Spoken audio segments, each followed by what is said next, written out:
കുട്ടികളില്ലാതിരുന്ന കൃഷ്ണേന്ദുവിനും മുകുന്ദനും ഇപ്പോൾ ഇരട്ട പെൺമക്കളാണ്. ഇരുവരുടെ ലൈഫ് വളരെ കളറായി തന്നെ മുമ്പോട്ട് പോവുകയാണ്. ജോണും സെറീനയും ഇപ്പോൾ ഒരു കുഞ്ഞുമകൻ്റെ അപ്പനും അമ്മയുമാണ്.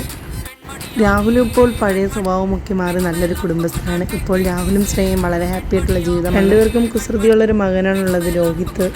രാജുബോസ് ഇപ്പോഴും തീപ്പന്തലിന് വേണ്ടി തീപ്പൊരി കഥകൾ എഴുതിക്കൊണ്ടിരിക്കുകയാണ്. വർഷങ്ങൾക്ക് ശേഷം വീണ്ടും ദോശാഡോ ബീച്ച് റിസോർട്ടിലേക്ക് എത്തുകയാണ് മുകുന്ദനും ടീമും. പണ്ടത്തെ ഇവിടുത്തെ രസകരമായ നിമിഷങ്ങളെല്ലാം വീണ്ടെടുക്കാനുള്ള ശ്രമത്തിലാണ് അവരെല്ലാവരും. അവിടുത്തെ റിസോർട്ട് ഉടമ ഇപ്പോൾ ഇവരുടെ എല്ലാവരുടെയും തിക് ഫ്രണ്ട്സാണ്. മലേഷ്യയിലെ എന്ത് ട്രിപ്പായിട്ട് വന്നാലും എല്ലാവരും ഇവിടെ തന്നെയാണ് താമസം. അങ്ങനെ എല്ലാവരും മലേഷ്യയിലേക്ക് അടിച്ചു പൊളിക്കാനായി എത്തിയിരിക്കുകയാണ്. എവിടെ പോയാലും ഇവരെല്ലാം ഒന്നിച്ച് തന്നെയാണ് പോകുന്നത്.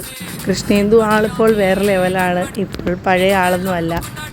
സന്തോഷത്തിൻ്റെ ആ നാളുകളെല്ലാം കടന്നു വന്നപ്പോഴാണ് അവരുടെ ജീവിതത്തിലേക്ക് പ്രതീക്ഷിക്കാതെ റിസോർട്ടിൽ വെച്ച് ഡയാന ഫിലിപ്പിനെ കാണുന്നത്.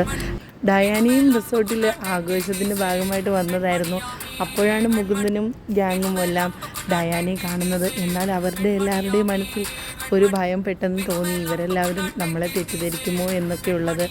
എന്നാൽ അങ്ങനെ ഒന്നുമില്ലായിരുന്നു. അവരെല്ലാവരും തന്നെ ഇപ്പോൾ നല്ല തിക്കായിട്ടുള്ള ഫ്രണ്ട്സാണ്. കൃഷ്ണേന്ദുവും ഡയാനയും ശ്രേയയും എല്ലാം ഇപ്പോൾ നല്ല ഫ്രണ്ട്സാണ്. അവർക്കിടയിൽ വേറെ പ്രശ്നങ്ങളൊന്നും തന്നെയില്ല. ഇപ്പോൾ അവരെല്ലാവരും ഹാപ്പി ഹസ്ബൻഡ്സ് തന്നെയാണ്. ഡയാന വന്നവരുടെ ഫാമിലിയിൽ ഒട്ടനേകം പ്രശ്നങ്ങളൊക്കെ ഉണ്ടായിട്ടുണ്ടെങ്കിലും ഇപ്പോൾ അങ്ങനെയൊന്നുമില്ല. ഇപ്പോൾ ഡയാനയും അവരിലൊരാളായി തന്നെയാണ്. തെറ്റിദ്ധാരണയും കുറച്ച് പ്രശ്നങ്ങളൊക്കെ ഉണ്ടായിട്ടുണ്ടെങ്കിലും ഇപ്പോൾ അവരാരും തമ്മിൽ ഒരു പ്രശ്നവും ഇല്ല. ഇപ്പോൾ അവരെല്ലാം നല്ല തിക് ഫ്രണ്ട്സായിട്ടാണ് പോകുന്നത്.